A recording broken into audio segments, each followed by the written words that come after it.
नमस्कार, मैं हूं आपके साथ अंकिता पाल। बुलेटिन की शुरुआत करते हैं। जनपद अम्बेडकर नगर के कटेहरी विधानसभा क्षेत्र में जनसभा का आयोजन किया गया, जिसमें सीएम योगी आदित्यनाथ शामिल हुए। तो सीधा आपको लिए चलते हैं अम्बेडकर नगर। जयराम विमल जी, पूर्व प्रत्याशी शिवधेश द्विवेदी जी, जिला उपाध्यक्ष डॉक्टर राणा रणधीर सिंह जी, वरिष्ठ समाज सेवी अजीत सिंह जी, ब्लॉक प्रमुख प्रतिनिधि राणा वीर सिंह बीरू जी, ब्लॉक प्रमुख कटेहरी अनिल कुमार वर्मा जी, जिला अध्यक्ष सुभाषपा श्री जगलाल राजभर जी, जिलाध्यक्ष अपना दल श्री फूलचंद पटेल जी, भारतीय जनता पार्टी और एनडीए के हमारे सभी पदाधिकारीगण और जिन्हें आशीर्वाद देने के लिए आज यहां पर आप सब एकत्र हुए हैं। भारतीय जनता पार्टी, राजभर पार्टी और निषाद पार्टी के अपना दल के प्रत्याशी के रूप में हम सब के बीच में उपस्थित श्री धर्मराज निषाद जी और उपस्थित बहन और भाइयों, मैं सबसे पहले आज स्नान का दिन है, कार्तिक पूर्णिमा का पावन पर्व है। आप सबको कार्तिक पूर्णिमा की हृदय से बधाई देता हूं। आज पूरे देश के अंदर जनजातीय गौरव दिवस का भी आयोजन हो रहा है। मुझे लखनऊ में आज गुरुद्वारा में गुरु नानक देव जी के प्रकाश पर्व और साथ साथ जनजातीय दिवस गौरव दिवस के अवसर पर भगवान बिरसा मुंडा की पावन जयंती में भी भाग लेने का अवसर प्राप्त हुआ। मैं इसके साथ ही यहां पर मातृ और पितृभक्ति के आदर्श महात्मा श्रवण की इस पावन धरा को कोटि कोटि नमन करता हूं। बहनों और भाइयों, यह अवध प्रांत की भूमि है। मर्यादा पुरुषोत्तम भगवान श्री राम और निषाद राज की मैत्री की भूमि है। मैं आप सबका इस अवसर पर कार्तिक पूर्णिमा की बधाई और शुभकामनाएं आप सबके प्रति करता हूं। बहनों और भाइयों, लोकसभा का चुनाव संपन्न होने के बाद आज हम विधानसभा उपचुनाव में आपके बीच यहां पर हैं। मुझे केवल आपसे एक बात कहनी है और वह यह कहनी है कि आपने 10 वर्ष में प्रधानमंत्री मोदी जी के नेतृत्व की एक ऐसी सरकार देखी है जो बिना रुके, बिना डिगे, बिना हटे देश की सुरक्षा के लिए, गरीबों के कल्याण के लिए, विकास के बड़े बड़े कार्यों को आगे बढ़ाने के लिए लगातार कार्य की है। एक और जहां कांग्रेस और समाजवादी पार्टी का जो इंडी गठबंधन है, यह राष्ट्रीय सुरक्षा के साथ खिलवाड़ करता था। मुझे याद है 2014 के पहले जब इन लोगों की सरकारें थी, तो अगर पाकिस्तान कोई आतंकी वारदात को अंजाम देता था, हमारी सीमाओं का अतिक्रमण करता था, अगर हम आवाज उठाते थे तो कांग्रेस के लोग कहते थे, समाजवादी पार्टी के लोग कहते थे कि आवाज मत उठाओ, पाकिस्तान से संबंध खराब हो जाएंगे। पाकिस्तान घटना में घंटा को अंजाम देता था, भारत के जवान शहीद होते थे, निर्दोष नागरिक मारा जाता था। लेकिन बहनों और भाइयों, 14 के बाद स्थिति बदली है। आज कोई भारत की सीमा का अतिक्रमण नहीं कर सकता और हर एक को मालूम है कि अगर सीमा का अतिक्रमण करेगा तो भारत फिर उसको बख्शेगा नहीं। ये नया भारत है, छेड़ता नहीं, कोई छेड़ता तो उसको छोड़ता भी नहीं है। बहनों और भाइयों, यही स्थिति देश के अंदर आतंकवाद की जड़धारा 370 को लेकर के थी। कश्मीर में कांग्रेस कहती है कि हम धारा 370 फिर से लाएंगे। बहनों और भाइयों, धारा 370 का मतलब आतंकवाद की पुनर्वापसी। यह देश अब आतंकवाद को बर्दाश्त नहीं करेगा। आतंकवाद का खात्मा करके रहेगा। देश के अंदर आतंकवाद, नक्सलवाद पूरी तरह समाप्त होगा। भारत को फिर से विकसित भारत के रूप में स्थापित करने के मोदी जी के अभियान के साथ हम सबको जुड़ के काम करना है।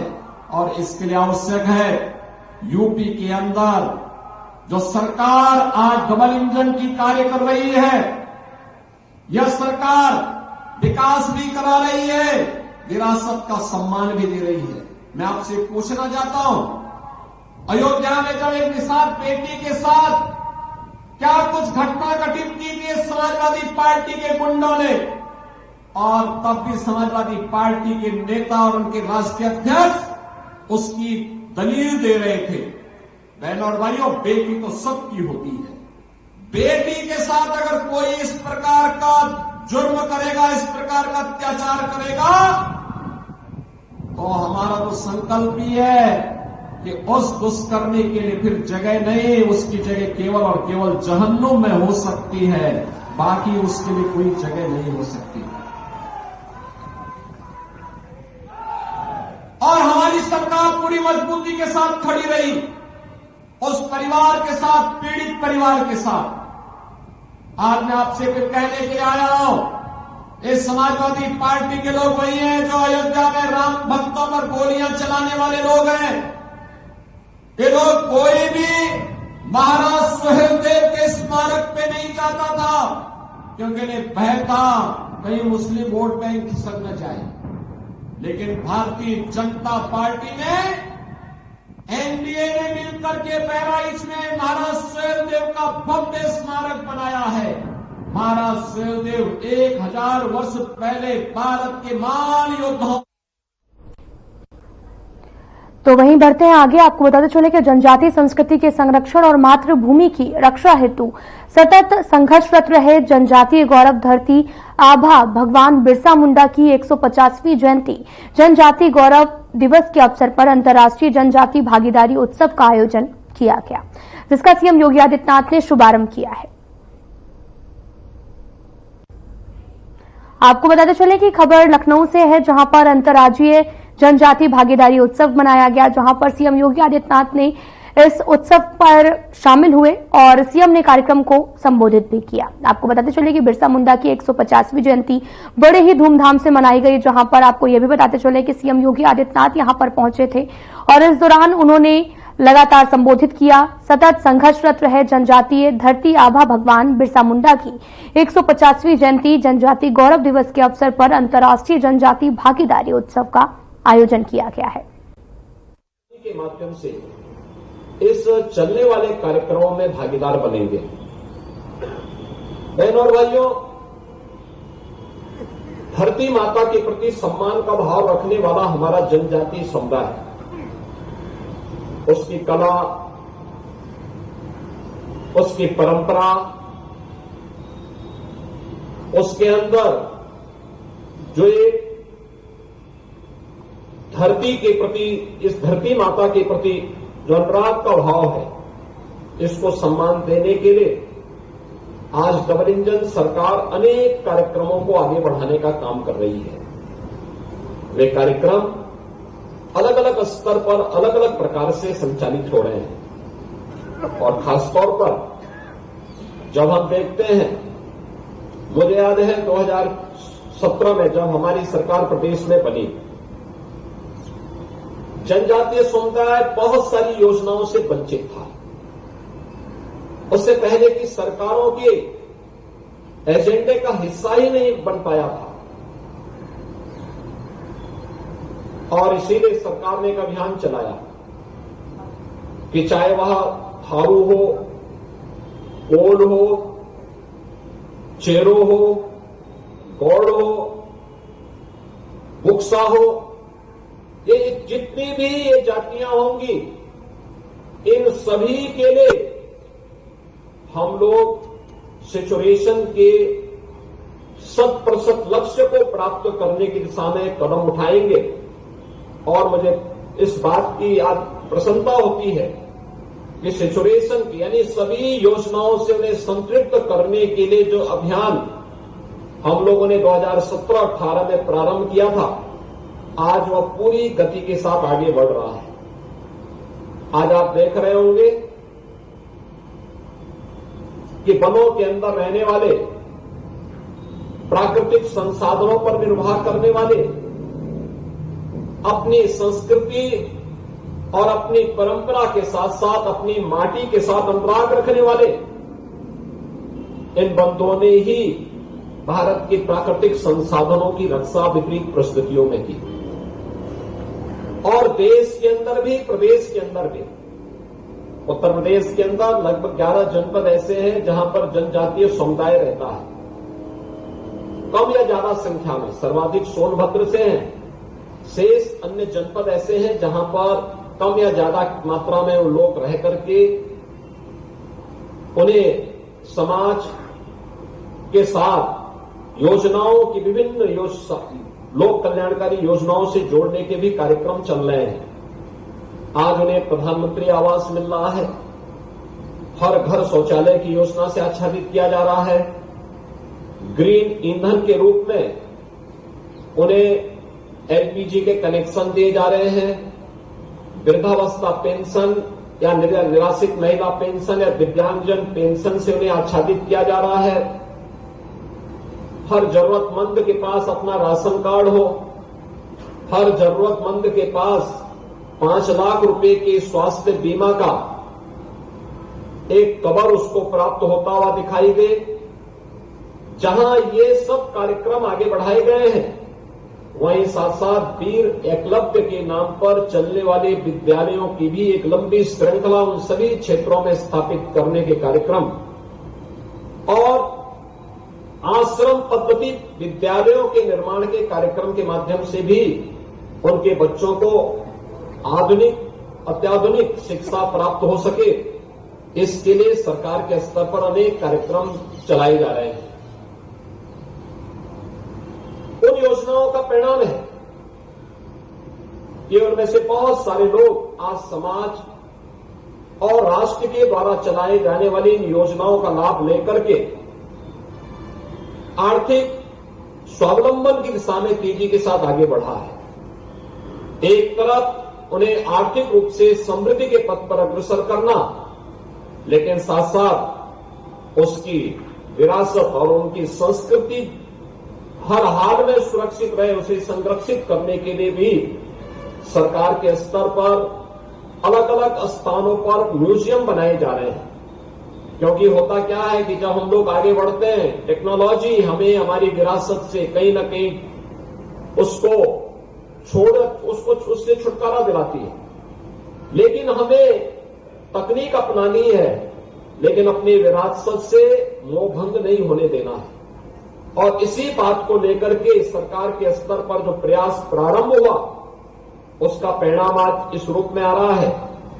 इमलिया कोडर जनपद बलरामपुर में एक भव्य म्यूजियम बना है, मुझे वहां जाने का अवसर प्राप्त हुआ। थारू जनजाति से जुड़े हुए लोग वहां पर उस म्यूजियम के माध्यम से जनजातीय समुदाय के जुड़ी हुई संस्कृति, उनकी परंपरा, प्राचीन काल से उनकी क्या क्या पद्धतियां रही हैं, इन सबको वहां देख सकते हैं। बहुत अच्छा म्यूजियम वहां पे बना हुआ है। संस्कृति विभाग ने समाज कल्याण विभाग के साथ मिलकर के उसको आगे बढ़ाया है। ऐसे ही सोनभद्र में भी आज एक म्यूजियम का निर्माण और भी अन्य जनपदों में इस कार्यक्रम को आगे बढ़ाने का कार्यक्रम सरकार युद्ध स्तर पर डबल इंजन की सरकार इसको बनाने का काम कर रही है। बुक्सा जनजाति बिजनौर में रह रही है, उनके लिए भी शासन की योजनाएं वहां तक पहुंच जाए। और मुझे बताते हुए प्रसन्नता है कि आज जहां सोनभद्र में आश्रम पद्धति विद्यालय का जो लगभग 48 करोड़ रुपए की लागत से बना है, जहां उसका लोकार्पण का कार्यक्रम आज संपन्न। तो आप सीएम योगी आदित्यनाथ को सुन रहे थे, जो कि लखनऊ पहुंचे थे, जहां पर उन्होंने, आपको बताते चले कि भगवान बिरसा मुंडा की 150वीं जयंती के उपलक्ष्य में यहां पर संबोधित किया और संबोधित करते हुए तमाम तरह के यहां पर लोगों को प्रचार प्रसार भी करते हुए नजर आए, लोगों को संबोधित भी किया। तो सीधा आपको लिए चलते हैं लखनऊ, जहां पर गुरु नानक देव महाराज का 150वां जो प्रकाश पर्व है वो मनाया गया है और प्रकाश पर्व का कार्यक्रम आयोजित किया गया। साथ ही कार्यक्रम में सीएम योगी आदित्यनाथ शामिल हुए। क्या कुछ कह रहे हैं सुनाते हैं आपको।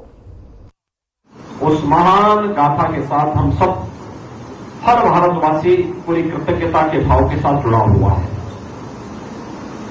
हमें याद रखना होगा, जब आज से 5 वर्ष पूर्व हम लोगों ने गुरु नानक देव जी के 550वें प्रकाश पर्व के कार्यक्रम को किया था, तो मुख्यमंत्री आवास इसके लिए अपने आप को सौभाग्यशाली मानता है कि महाकीर्तन यात्रा का कार्यक्रम का आयोजन मुख्यमंत्री आवास से भी हम लोगों को करने का अवसर प्राप्त हुआ। और गत 4 बार से हम इस बात को देखते हैं कि लगातार 2020 से लेकर के 21, 22, 23 हम लोगों ने गुरु गोविंद सिंह जी महाराज के 4 साहिबजादों की स्मृति को वीर बाल दिवस के रूप में मनाने का जो कार्यक्रम आगे बढ़ाया, आज प्रधानमंत्री मोदी जी ने 26 दिसंबर की तिथि को पूरे देश के अंदर वीर बाल दिवस के रूप में मनाने के लिए एक राष्ट्रव्यापी कार्यक्रम की घोषणा की है। और इससे उन साहिबजादों के साथ साथ आज की युवा पीढ़ी को भी देश और धर्म के लिए एक नई प्रेरणा प्राप्त हो रही है।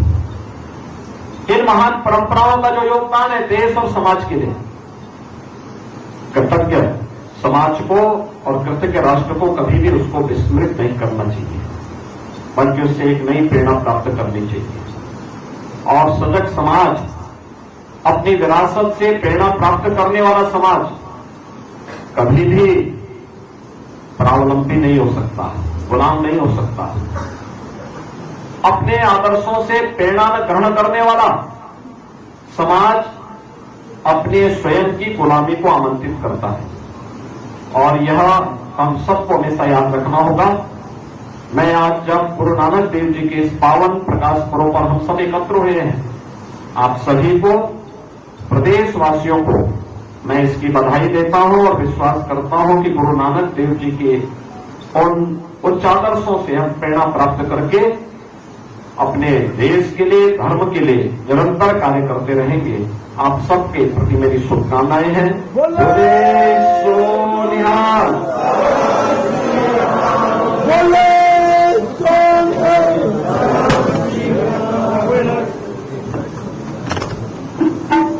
माननीय मुख्यमंत्री जी पूरे प्रदेश को, पूरे देश को साहित्य नानक देव जी महाराज के 5 लाख बधाइयां देते हुए।